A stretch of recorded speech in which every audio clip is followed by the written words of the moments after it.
Hey guys, MCU Collector here with another video. This is video number 2 in the Hasbro Marvel Legends series X-Men Wave 4 Caliban Build-A-Figure, and here we have Beast. So pretty awesome. You can see that he has 2 extra interchangeable hands. We get the Caliban Build-A-Figure head right there, Marvel's Beast, X-Men logo, X logo at the top.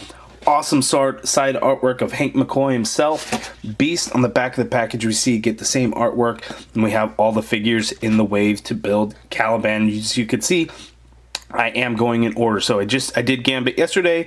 Beast is now. Weapon X will be later. Forge, Blink, Jubilee, Skullbuster until we get to Caliban. And then at the Caliban video is when I will show all of the X-Men together.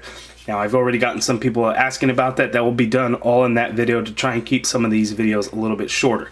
Unfortunately, I do not have the Toy Biz Beast to compare. I don't have any Toy Biz figures, so I will not be able to compare this guy to the other one. But I will tell you this, that Beast figure was almost the only figure from Toy Biz that I would have bought. I've come very close to buying that figure a couple of times, but I had to hold strong to my rule of no Toy Biz figures. And luckily I did it, because here we have a Hasbro release.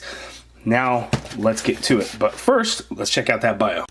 Okay, Marvel's Beast. One of the original X-Men, Hank McCoy is a genius whose mutant ability gives him a furry blue beast-like appearance. So really cool. There is the UPC for you guys. Now, let's get right to it and open this guy up.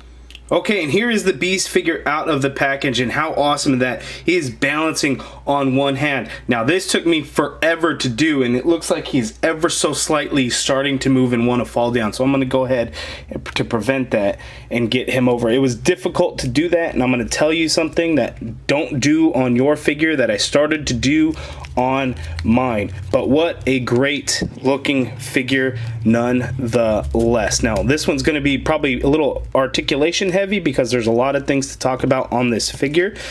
But it does look really, really cool. So obviously this figure is 100% new sculpt. There is nothing reused about this guy.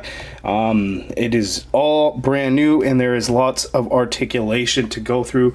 But how awesome is that? Now before we go over the articulation, we'll go over the accessories. So I'm not going to zoom in for these really, because there's not a whole lot to do. But there's 2 interchangeable hands, and these are actually, this one is actually the one that comes on the left hand already, but I used the flat hand that was in the package, and then for the additional right hand it's just a fist, so nothing special there.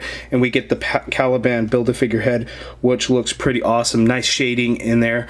It does look really good, better than what I thought the promo pics were going to look, because I thought it was just going to really be kind of a white color, but there's a nice wash in there. So we'll see Caliban all together in its own video once I open up all the figures and go through them all. So here's the Beast figure. Let's get in a little bit closer and take a closer look. Okay, and here is Beast. So I do think that this head sculpt is better, but I would probably say that I think I might like the Toy Biz head sculpt a little bit more. But not saying that this one's bad, but I do think that Toy Biz one was probably actually a little bit better, in my opinion. But it looks pretty good. The face is kind of a glossy blue, so we don't get a lot of the furry texture in the face that we get throughout the rest of the figure, and I think that's why it really looks a little bit shinier, but not a big deal. There's a lot of blue streaks in the hair, which is really cool, and the hair's already a dark blue. There's a lot of nice dark wash that's in there to represent kind of the darker colors of the hair, as you can see through here in the torso, on his shoulders, the shoulder balls, the ball joints, the back of his hands, the forearms, the furriness there, even on his back, which is nice, except for the hinge for his neck, not a big deal there. And then again to the shoulder joints, the forearms, the back of the hands here, and they actually put some inside. They actually put some inside of that wrist hinge, so that's pretty cool that they did that there. Something normally Hasbro would not do, but they went ahead and did it on the back of the hands. And then we also get some on the calves, and then on the top of his feet. Nothing on his upper legs, just the sides of the calves on the lower legs, but does look really good. This belt is a separate piece that's just floating on there. It's not something that you would be able to remove off unless you take the figure apart. Yeah, so that's it for the close-up. Now let's zoom on out and take a look at that articulation. Okay, so this figure is stacked with articulation. Not only do we get a waist swivel ab crunch. You know what? Actually, is there a waist swivel?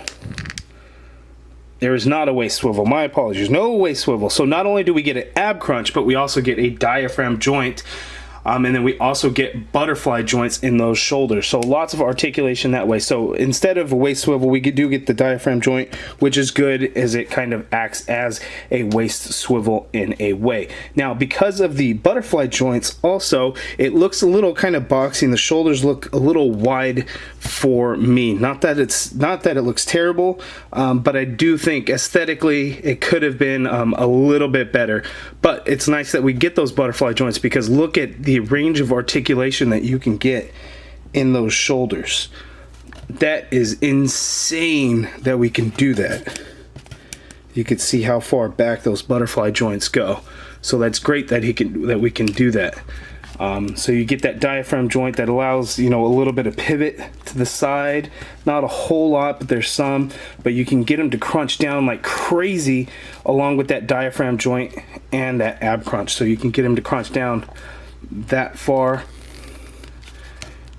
The belt really kind of gets in the way, so you kind of have to shift the belt around. As you can see back here, it gets caught in that waist, which is kind of tough. So if you work it over the hip joint, you can get him to go back a little bit more.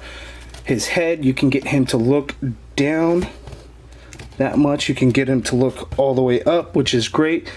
You can get him into side pivot motions in the neck, and you can actually just pop it right on off when trying to do that as well. There is an upper bicep swivel there. You get a double jointed elbow, which works out great. The wrists swivel and they hinge. Now, here's what I'm talking about, what I told you guys to be careful for, because I did this. So on this flat hand, when you hinged it down, let me see if I can get a good view of it.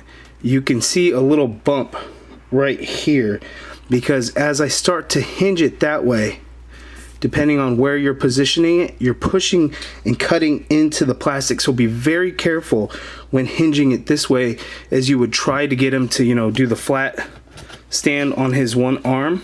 You want to be very careful with that, because you're going to eat into the plastic. So that's what happened to me, and I kind of bummed out about it. So be very, very careful with that.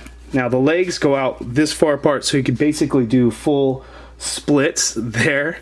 The leg can kick out forward that much, can kick back even, so that's awesome that they get a full range of motion there. You have an upper thigh cut there. You get a double jointed knee, which looks really good, even though it's a huge knee. It kind of has a huge leg, so it's not so bad. There's no boot cut or anything like that. You get a foot hinge that goes all the way down, goes all the way up. There is ankle pivot as well, and then of course we get that toe articulation, which can go that far up and can even go that far down. So you can't get like a full grasp with the toes onto anything, but we do get that toe articulation. So very good articulation, a lot in there, and a very, very good figure. So there is my review. I'm very happy with it. I'm glad we have a new beast. I think if you have that Toy Biz beast, you're probably happy with that. I know a lot of people have like missing thumbs on that one. Still a very good figure in my opinion. I have seen it in person and seen a lot of pictures of it, and I think it's a solid figure that, you know, you may not need to get this one to replace that one, because I do think that one still holds up in your collection today. But if you're looking to build Caliban, you might as well get this one, and I do think it's a great addition to any collection, as X-Men's really been coming on strong this year. So there it is. If you guys have any questions, let me know down in the comments below. Hit that thumbs up if you guys liked the video. Subscribe if you haven't already done so. And as always, thank you for watching as I struggle to get Beast to stand up, because he's kind of straight-legged. Let me see. There you go. All right, thanks for watching, guys.